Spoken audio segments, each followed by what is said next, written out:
밀가루 똥배 머리부터 발끝까지 당신의 건강을 해치는 것은 바로 밀이다라고 저자 윌리엄 데이비스 독특한 밀 프리 식단으로 심장병뿐만 아니라 보호전까지 기대할 수 있다고 주창하는 심장병 예방학 의사인 지은이는 온라인 심장병 예방 프로그램 트랙 유어 플라크의 메디컬 디렉터로 정부 간행물과 건강 관련 웹사이트에서 활발하게 기고하고 있다. 아내와 세 자녀와 함께 위스콘신주 폭스포인트에 거주하고 있으며 그의 집 찬장에는 베이글이나 머핀이 없다. 밀가루 똥배를 통해서 데이비슨은 인간의 식단에서 역사적인 지위를 차지해온 밀을 해치하고 현대 밀의 진실을 폭로한다. 우리 선조들이 빻아서 매일 빵으로 만들어 먹던 양질의 밀은 더 이상 없으며 오늘날의 밀은 최저 비용으로 최대 생산을 지향하는 가공식품 제조업체들의 요구에 맞추어서 유전적으로 변형되었다는 것이다. 그 결과 한때 훌륭한 양식이었던 밀은 순수 그레뉴당보다 빠르게 혈당을 상승시키고 우리를 허기와 과식과 피로의 롤러코스터에 태워서 중독적인 특질을 지니게 만들며 영양학적으로 부실하면서도 어디서나 접할 수 있는 형태로 변모했다. 데이비스는 당뇨부터 심장병, 셀리악병 같은 면역비, 신경계 질환, 류마티즘, 관절염, 치매에 이르기까지 건강에 끼치는 다양한 부정적인 여파가 여기서 일어났다라는 것을 말하는 건데요. 당신의 부모나 조부모의 가족 앨범을 뒤적이다 보면 다들 어쩜 그렇게 날씬한지 충격을 받을지도 모르겠다. 여성은 4사이즈 원피스를, 남성은 32인치쯤 되어 보이는 바지를 자랑스럽게 입고 있다. 과체중이라야 조금 초과되는 정도에 그치던 시절이었다. 비만은 드물었다. 과체중 아동은 거의 없었다고 보아도 무방하다. 허리가 42인치인 사람은 역시 보기 힘들었다. 몸무게가 90kg 나가는 10대는 절대 없었다. 1950년대에서 60년대의 보통 사람들은 물론이고 존 클레버 미국 시트콤 비버 해결사에 등장하는 전형적인 가정주부 같은 주부들마저도 이렇게 말한다는 거죠. 내 아내가 철인 3종 경기 선두이사 지도자인지라 나는 매년 이 극한 운동을 펼쳐지는 것을 목격하는데 철인 3종 경기 선수들은 수영 1에서 6, 4km와 자전거 90에서 180km, 마라톤 21에서 42km를 완주하기 위해서 몇 달에서 몇 년 동안이나 집중적으로 훈련한다. 이 대회는 최대 수천 킬로칼로리에 달하는 에너지와 어마어마한 인내심을 요하므로 완주하는 것 자체만으로도 위협을 달성한 것과 마찬가지다. 그러다 보니 철인 3종 경기 선수들은 건강에 매우 좋은 식습관을 거듭한다. 그런데도 이토록 헌신적인 남녀 선수 가운데 3분의 1이 과체중이다. 3분의 1이 과체중이다.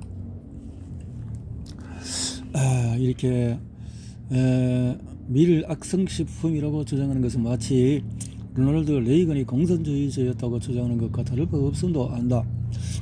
중요한 지위를 점하는 상징적인 식품을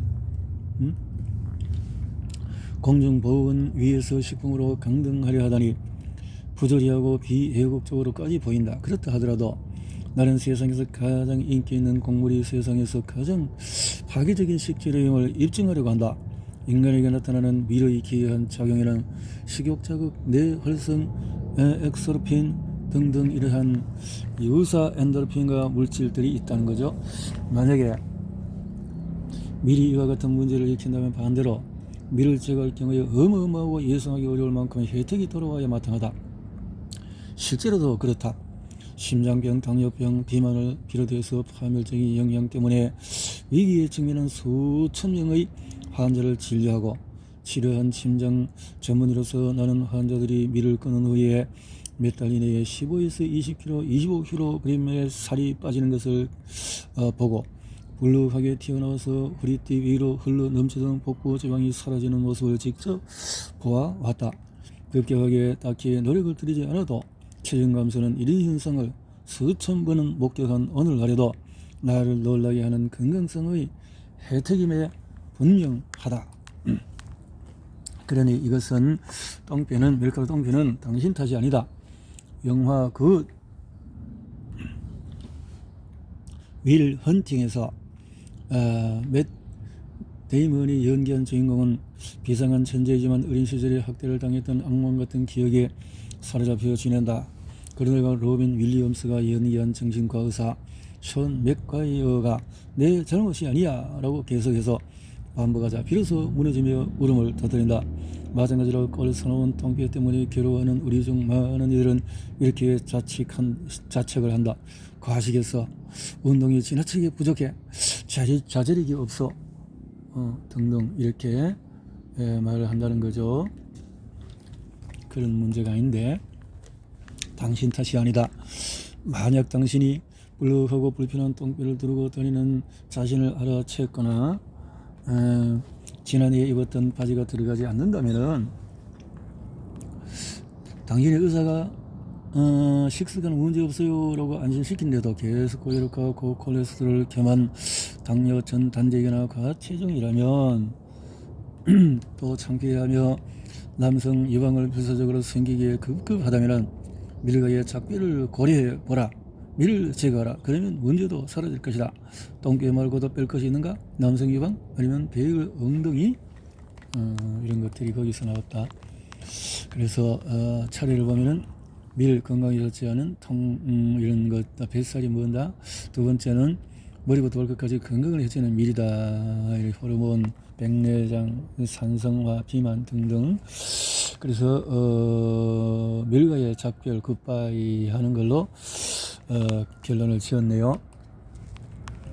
건강에 좋지 않은 통곡물이다. 뱃살이 뭐기에? 과학적인 의사는 정확한 과학 증거에 따라 만든 표준적인 빵을 환영한다. 이렇게 만든 빵은 건강한 사람이나 환자의 식탁에 모두 올라갈 수 있다. 이들은 그렇게 만든 빵의 소화작용과 몸의 성장에 어떤 영향을 주는지 명확히 이해하고 있다. 모리스 파시바인 의학 박사가 1932년에 그렇게 말했군요. 지난 세기만 해도 불룩하게 나온 배는 특권층의 독점물이며 부와 성공의 지표이자 가축우리를 직접 청소지도 밭을 가지도 않은 사람들의 상징이었다. 하지만 사람들이 직접 밭을 경영할 필요가 없는 21세기에 밀가루 똥개는 지방 저장을 도는 호르몬인 인슐린, 지방 운동이나 허벅지에 저장하는 사람도 있지만은 대다수는 볼품없는 지방을 복부 주위에 쌓아둔다. 이 복부 또는 내장 지방은 독특하다. 다른 신체 부위의 지방과 달리 염증 현상을 유발하고 인슐린 반응을 왜곡하며 다른 장기에 비정상적인 생체 신호를 보낸다. 또 자신도 모르는 사이에 밀 때문에 배에 지방을 축적한 남성은 내장 지방에서 에스트로겐이 분비되어서 남성 유방이 생길 수도 있다. 하지만 밀 소비의 결과로 보여지는 징후는 신체의 외관에만 나타나는 것이 아니다. 밀은 뇌와 연결된 가성성뿐만 아니라 장간, 심장에도 영향을 미친다. 어쩌다 이 지경까지 왔나? 지방과 콜레스테롤 섭취를 줄이고 탄수화물 칼로리를 늘리는 전국적인 추세는 특이한 상황을 연출했다. 밀로 만든 음식이 식단에서 단순히 증가한 정도가 아니라 아예 지배하게 된 것이다. 미국인은 대부분 매 끼니마다 밀가루를 포함한 식사와 스낵을 먹는다. 메인 요리도 밀가루를 만들고 곁들인 요리와 후식도 밀가루가 주 성분이다. 밀가루가 거의 전부인 셈이다. 밀은 국가적으로 건강의 상징이 되었다. 우리는 건강에 좋은 통곡물을 더 많이 드세요 라는 광고를 든다. 인간이 먹는 곡물 중에서 왜 하필이면 밀을 골랐을까? 글루텐, 단백질 성분을 다량 포함한 밀이 막대한 영향력으로 인간의 식단을 지배하기 때문이다.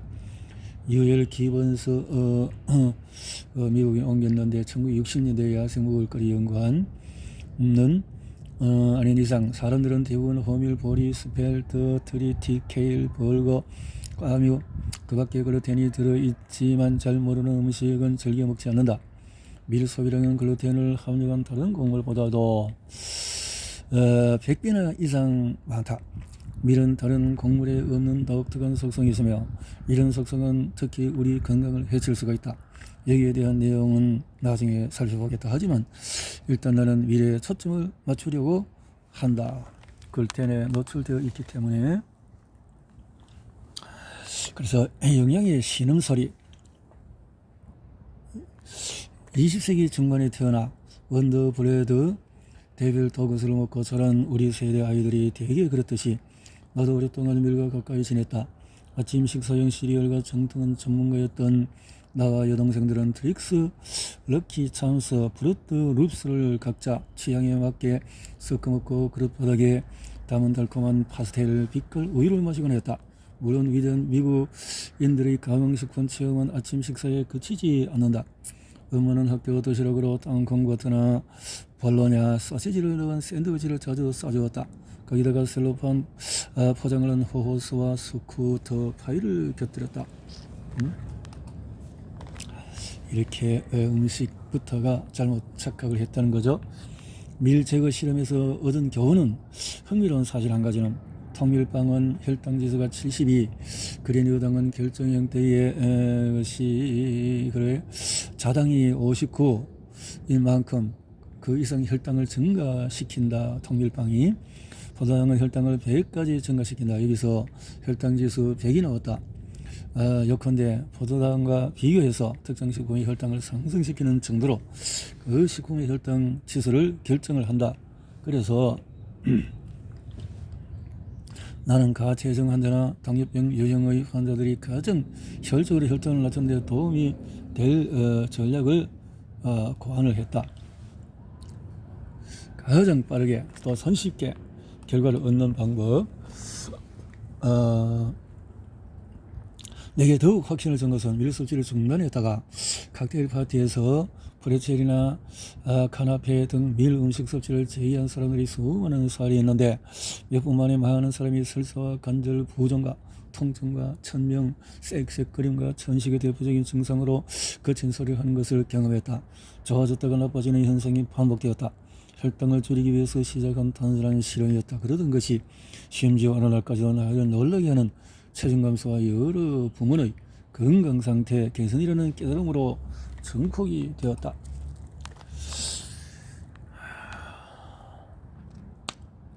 이렇게 문제가 크다는 거죠.